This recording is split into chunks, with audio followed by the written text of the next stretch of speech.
to guys, super clamp ang tawag dito. So meron tayong separate video para dito.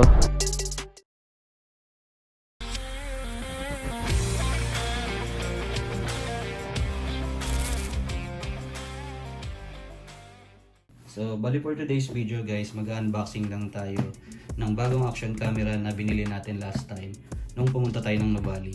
Without further ado, unboxing na muna natin to. Tapos later, testing na din natin. Okay, so bago natin to i-unboxing guys, pakita ko na muna sa inyo yung iba pang freebies. So, ito yung essential bundle guys na binili natin last time. So, yan, essential bundle siya.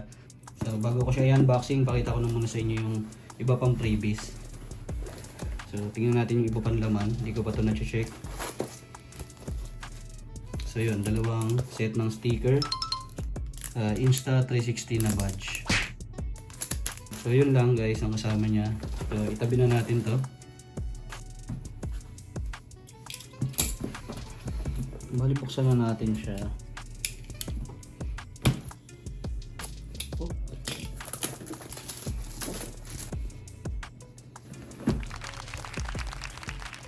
Sige, umpisa natin dito sa stick niya. So, ito yung invisible stick. Battery case. Ito yung extra battery. Ayan, yung mismong battery niya. Ito naman is manual. Tingnan natin kung may mga warranty rito.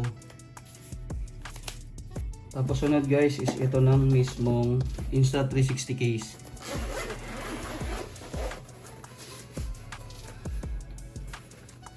Ano to? Meron siyang kasamang pouch. Sa loob ng pouch, ito yung cloth.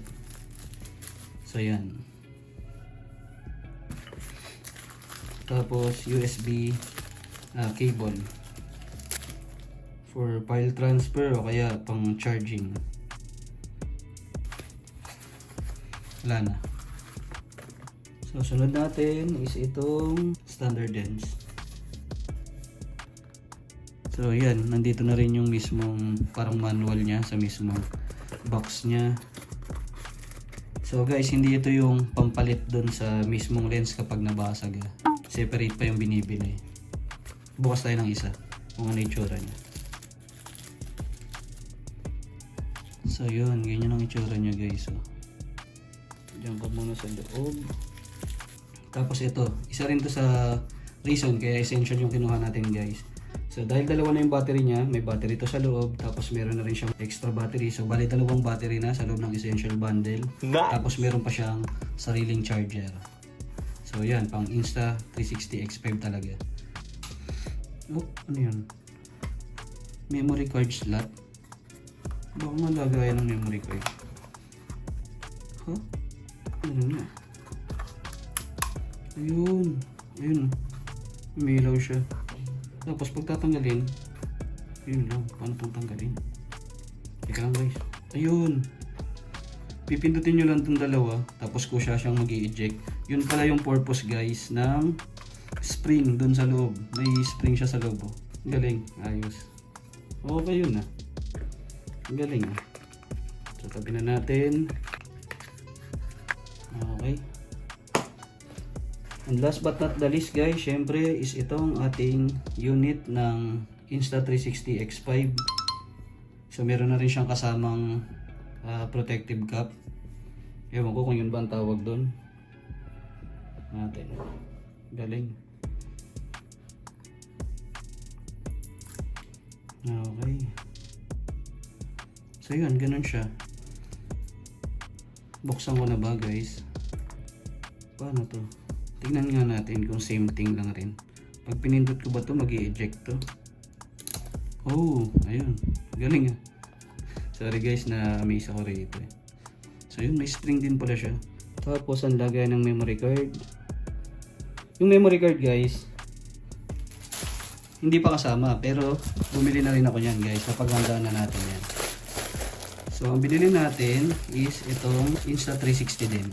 Ang hinabol ko lang dito guys is meron tong 3 years warranty. So if ever na masira, makurap, meron tayong habol. Buksan natin.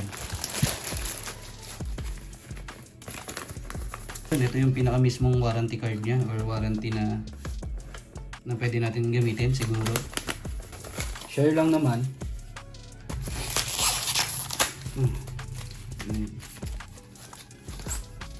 So ayun guys, ito na yun. Insta360 na memory card. Sabay na natin tong ilalagay at gagamitin. Salpak na agad natin. Yun, pasok na siya. So, teka lang ha. Hindi ko na. Ito yung on. Ano natin.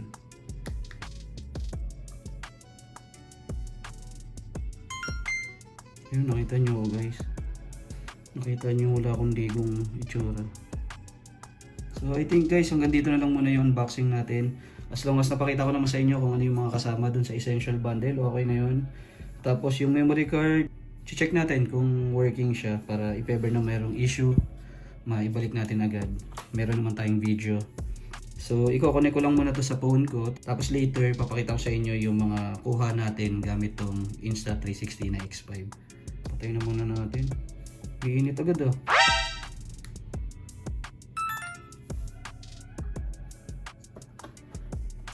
So later na lang. Okay, so naka-start na siya. So atras muna tayo. So bali ni-start ko na guys yung Insta360 natin kasi dadaan na nga tayo dito sa National Highway.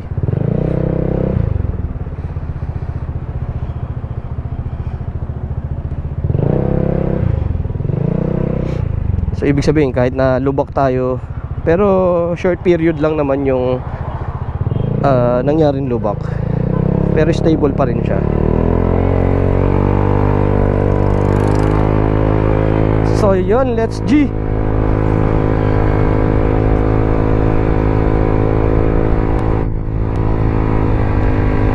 Bali dito pala guys, talagang may testing to. Kasi wavy itong kalsada na to guys. Ayan o, kita nyo naman. Kahit ako nagdadahan-dahan, pag ito guys hindi siya bumaba, so ibig sabihin napaka stable talaga nung pagkakamount natin. Ibig sabihin isa to sa mga mount, yung pwesto ng mount natin na talagang stable.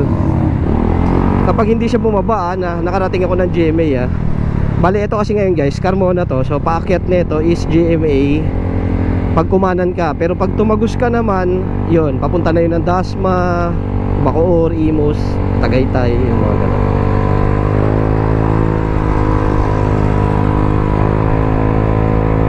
Tignan natin kung gaano ka-stable yung ginawa nating pag-mount sa ating Insta360.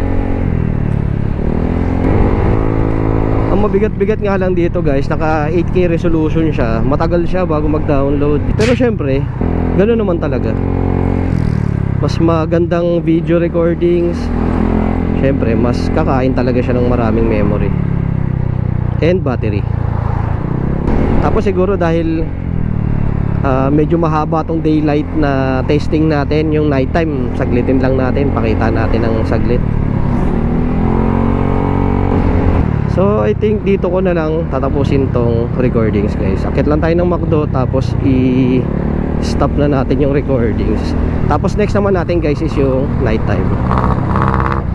Medyo matagal na kasi guys pag dinownload ko pa. Matagal yung kakainin na oras. Yun, dito tayo.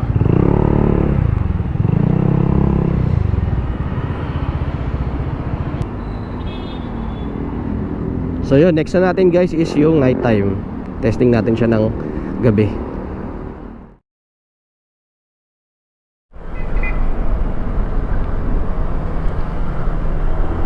Bale yun guys, tinetesting na natin ngayon yung Insta360 natin ng night time or gabi.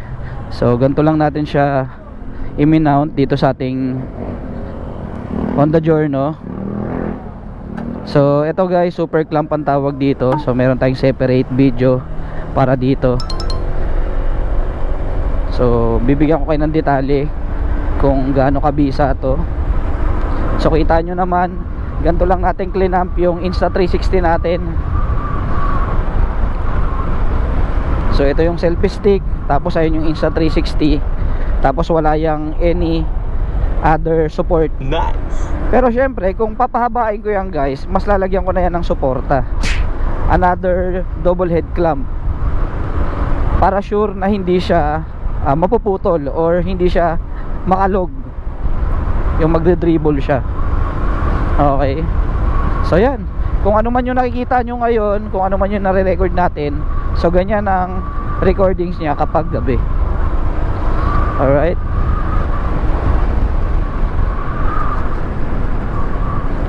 so yan guys, I think dito ko na lang din tatapusin tong video.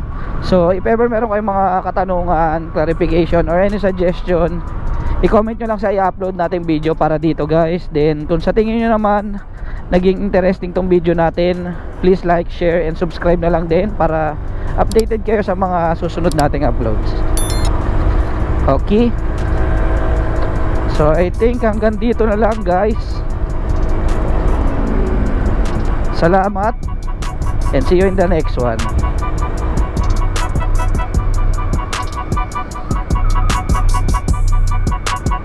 Aray ko.